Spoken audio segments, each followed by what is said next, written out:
Greetings and salutations, my divine creatures, and welcome back to my channel. I hope you guys are having a blessed week, and we are going to just keep the ball rolling with the Pride series, and we're going to go into the next look. Can you guess what it is? Can you? Oh, can you? It's brown. I'm kidding, it's orange. So we're going into orange, and in the original gay pride flag, orange represented healing. That word is very important and a key note in the LGBT community because it's something that we do a lot of. We're healing from Stonewall still.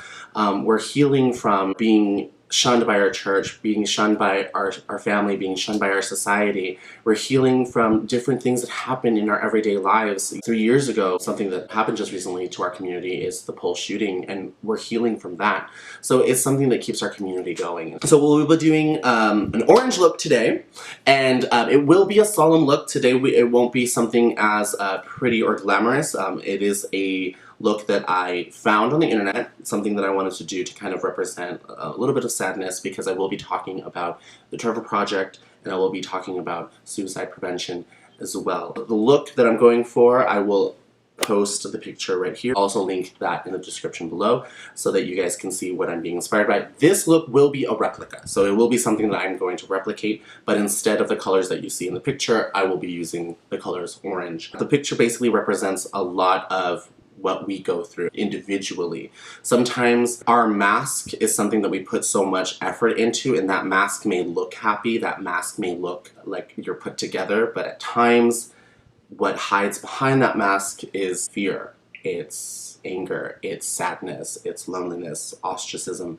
so on and so forth. We each kind of go through our individual battles. I'm a strong believer that we as a community, we understand each other to a sense on the superficial level. So like I can understand what another gay man goes through, but only on the surface, because I don't really know his story and they don't know mine. So we kind of battle different demons every day that some of us may identify with, but we don't really know in depth. If you guys want to see how I'm going to create this look, stay tuned. Let's get through this. Alright, so to start off this look, I did a lot of stuff off of camera. I went ahead and blocked out my eyebrows. I'm going to leave a link in the description below on a YouTuber that I follow on how to block out your eyebrows. And then I went in and, before I blocked my eyebrows out, primed the face, moisturized the face, and then put on my light foundation. And all the products that I've used will be linked in the description below. As I was saying, when it came down to the word healing, it is something that we just, as the gay community, as the LGBT community, we do a lot of. One of the major things that I just spoke about, you know, being the AIDS epidemic, like, we heal from that. So we, as an LGBT people, we really have a lot that we're still healing from, that we have to learn to heal from, and that we kind of have to deal with, that straight society doesn't have to deal with. And unfortunately, because of it, at times, we lose our mental stability and our mental health. This topic, it will be a trigger warning because I will be talking about my own struggles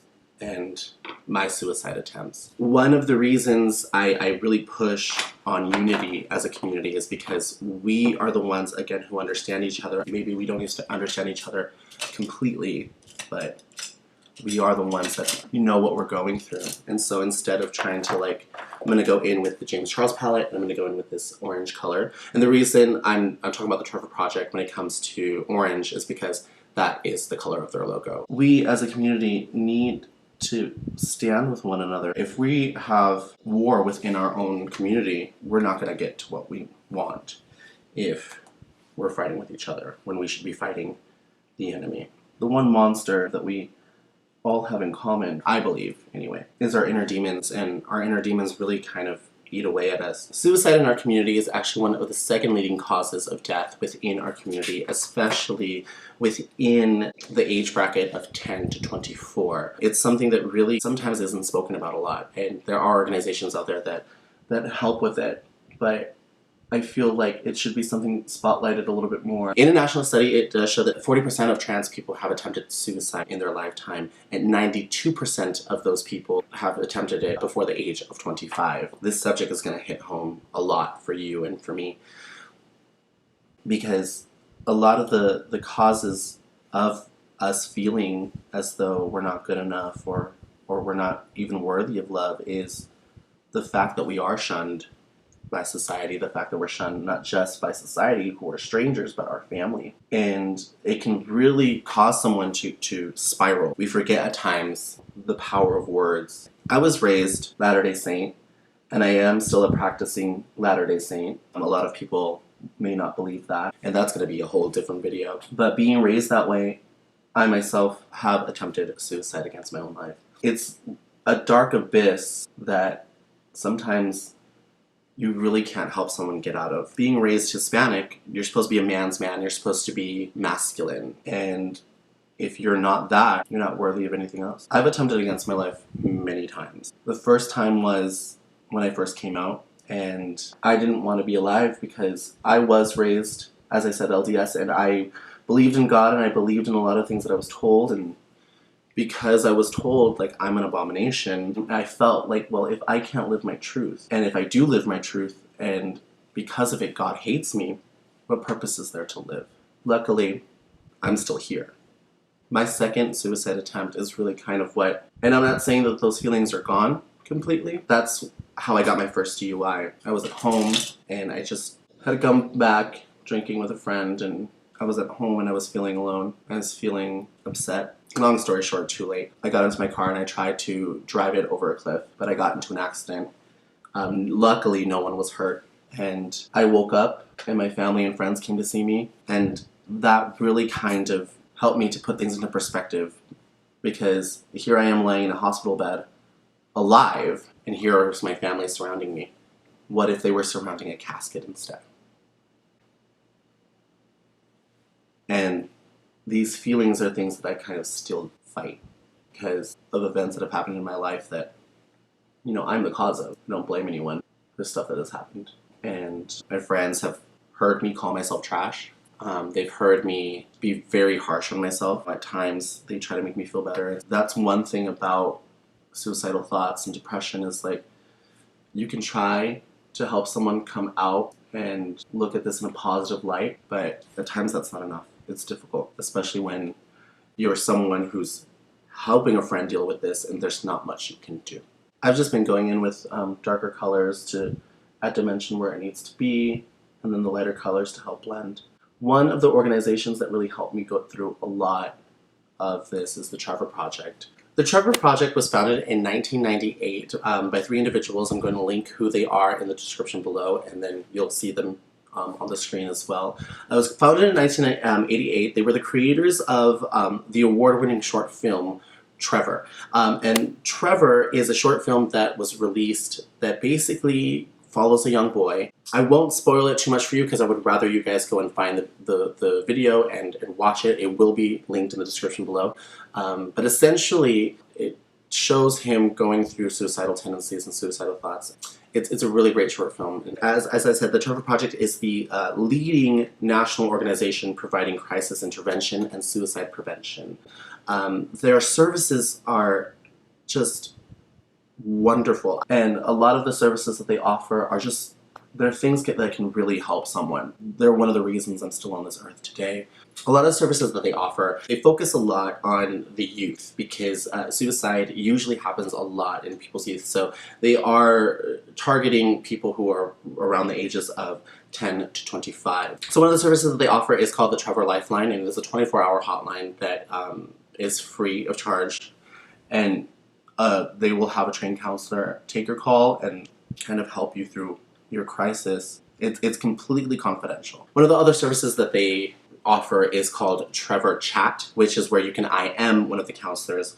If you're someone who is a little bit more introverted or more comfortable with just typing as opposed to, you know, voice-to-voice interaction. And this does have business hours because it is a live person on the other side. On top of that, there is TrevorText. Being that we are in a generation that is more tech-savvy, I think it's a great idea to have that as well. But these are 3 services that they offer that really kind of help. Alright, so I went off camera for a bit to kind of do some final details and things like that. So now I'm just going in with some white to define the white areas from the James Charles palette.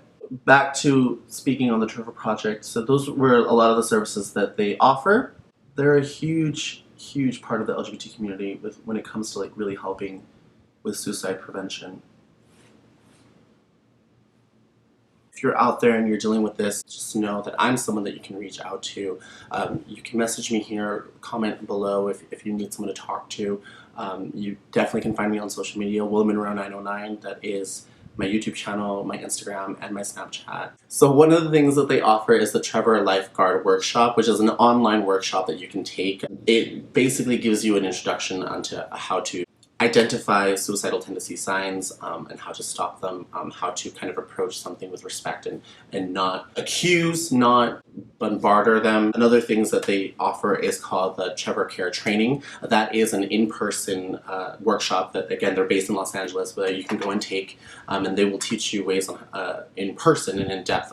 They'll give you a quick crash course into suicidal tendency and how to identify it. Another one is called the Trevor Ally Training, and the Trevor Ally Training is where they go more in depth into the needs of an LGBT person, on how you can help them, how you can identify with them, and how you can help them get through what they're going through. This is a small list of things that they offer. If you go onto their Trevor Project website, and you can see more in depth the things that they get involved with, the things that they offer, and the things that they do for the community. Right now with Morphe, they've teamed up with Morphe to do a Pride collection and really help with that charity.